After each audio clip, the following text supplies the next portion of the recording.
ओम नमः शिवाय। हर हर महादेव। आज माघ मास की अमावस्या तिथि और बुधवार है। माघ के महीने में आने वाली अमावस्या को मौनी अमावस्या के नाम से जाना जाता है। मौनी अमावस्या के दिन इसके नाम के अनुसार ही मौन रखकर व्रत किया जाता है। इस दिन तीर्थ स्थल पर स्नान करने का बहुत ही अधिक महत्व माना गया है, लेकिन संभव नहीं है तो घर पर ही श्रद्धापूर्वक नहाने के पानी में गंगा जल मिलाकर स्नान करना चाहिए। तो सुबह ब्रह्म मुहूर्त में सूर्योदय से पहले नहाकर बाद में सबसे पहले सूर्य भगवान का अर्घ्य देना चाहिए। महाकुंभ का दूसरा अमृत स्नान 29 जनवरी बुधवार मौनी अमावस्या के दिन ही पड़ा है। गृहस्थ लोगों के लिए इस दिन मौन रहना मुश्किल होता है, इसलिए वे सुबह जल्दी उठकर स्नान और पूजा पाठ कर ले, उसके बाद अपना मनोवर तोड़ सकते हैं। आज के दिन तेल, कंबल, दूध, चीनी, अनाज तथा अपनी आवश्यकता अनुसार पैसों का दान भी अवश्य करना चाहिए। इसके अलावा मौनी अमावस्या के दिन पशुओं को हरा चारा डालना चाहिए, चिड़ियों को चूंगा डालना चाहिए, भूखों को भोजन करवाना चाहिए। ऐसा करने से हमारे पितृ प्रसन्न होते हैं और हमारे जीवन में आ रही तमाम समस्याओं से हमें मुक्ति मिल जाती है। घर में सुख सौभाग्य की आभास होता है। सभी श्रोताओं के मंगल जीवन की कामना करते हुए आज शुरू करते हैं व्रत कथा। आज की कथा बोलो गणेश भगवान की जय हो।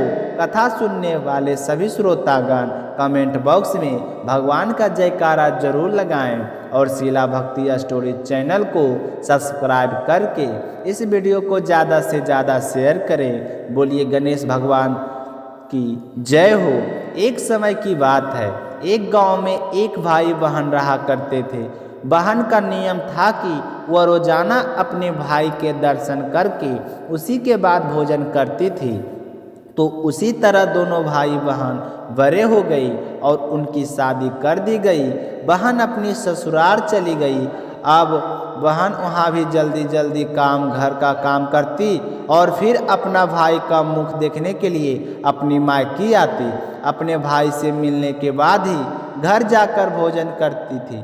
तो एक दिन रास्ते में एक पीपल के नीचे गणेश जी की मूर्ति रखी थी। उसने भगवान के हाथ सामने जोड़कर कहा कि हे गणेश जी भगवान, मेरे जैसा अमर सुहाग और मेरे जैसा अमर पीहर सबको दीजिए। यह कहकर वह अपने मायके चली गई।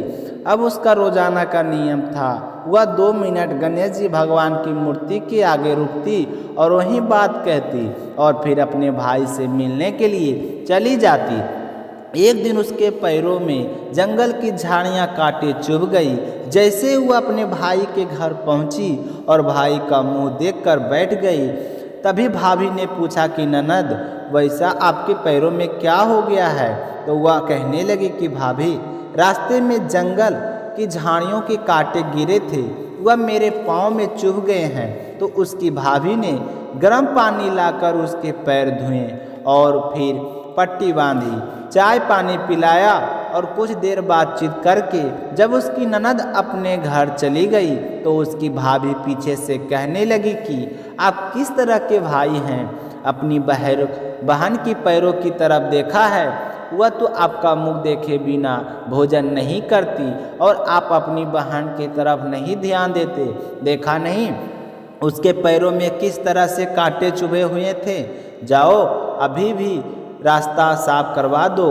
तो यह सुनकर उसे बड़ा ही दुख हुआ कि मेरी बहन मेरा मुंह देखने के लिए यहाँ तक आती है और मैंने कभी भी ध्यान नहीं दिया कि वह किस तरह आती है और कितनी परेशान होती है। तो अपनी पत्नी को कहने लगा कि मैं अभी जाता हूँ और सारा रास्ता साफ करके आता हूँ। तो वह कुल्हाड़ी लेकर गया और सारी झाड़ियाँ काट कर रास्ता साफ करवाया। रास्तों को साफ करते हुए उसने ध्यान नहीं दिया कि गणेश जी की मूर्ति को भी वहाँ से हटा दी। तो यह देखकर गणेश जी भगवान गुस्सा हो गए। जब वह घर आया तो उसकी तबीयत खराब हो गई और गणेश जी के प्रकोप से वह मृत्यु को प्राप्त हो गया। गांव के लोग इकट्ठा हो गए, अंतिम संस्कार की तैयारी करने लगे। तो उसकी पत्नी ने रोते हुए कहा कि भाई आप लोग थोड़ी देर रुक जाइए, मेरी ननद आने वाली है। वह अपना भाई का चेहरा देखे बिना भोजन नहीं करती है। तो गांव वाले कहने लगे कि आज तो अपने भाई का मुख देख लेगी, वह कल किसका मुख देखेगी। वह कहने लगी कि आज इनकी बहन को इनके दर्शन कर लेने दो, फिर आप ले जाना, यह उसका नियम है। तो गांव वाले उसकी बहन का इंतजार करने लगी। रोज की तरह बहन अपने भाई का मुख देखने के लिए जंगल के रास्ते से निकली। तो जंगल का रास्ता सारा साफ किया हुआ था। तो वह आगे बढ़ी तो उसने देखा कि सिद्धि विनायक भी वहाँ पर नहीं थे। तो वह सोचने लगी कि गणेश जी की मूर्ति कहाँ चली गई। तभी उसकी नज़र गणेश जी की मूर्ति पर पड़ी। तो उसने मूर्ति को उठाया और साफ करके वापस उसी जगह पर रख दिया और गणेश जी भगवान को प्रणाम करके कहने लगे कि हे गणेश जी भगवान, मेरा जैसा अमर सुहाग और मेरे जैसा अमर पीहर सबको देना। यह कहकर वहाँ से चली गई। तो भगवान सोचने लगे कि अगर आज मैंने इसकी नहीं सुनी तो मेरी बातों को कौन मानेगा, मुझे कौन पूछेगा। मैंने तो इसके भाई के प्राण हर लिए हैं। तो सिद्धि विनायक ने उसे आवाज़ दी कि बेटी, इस खेजड़ी की 7 पत्तियां तोड़ कर ले जा और उसे कच्चे दूध में घोलकर तुम्हारे भाई के ऊपर छींटा मार देना, तो वह उठकर बैठ जाएगा। तो यह आवाज़ सुनकर बहन पीछे मुड़ी तो पीछे कोई नहीं था। तो वह सोचने लगी कि कौन था, कौन मुझे आवाज़ दे रहा था।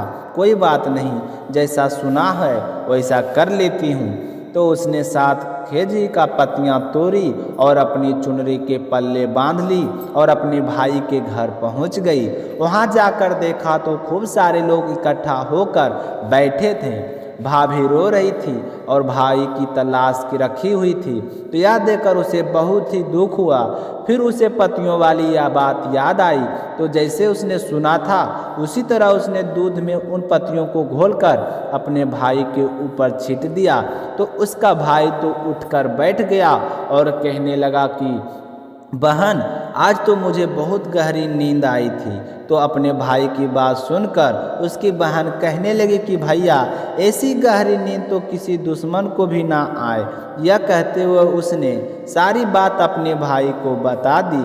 तो यह सुनकर उसका भैया और भाभी बहुत ही खुश हुए और गांव वालों को भी यह जानकर बड़ी ही हैरानी हुई कि सारे लोग कहने लगे कि बहन में सती था जो उसने अपने भाई को मौत के मुंह से वापस निकाल लिया।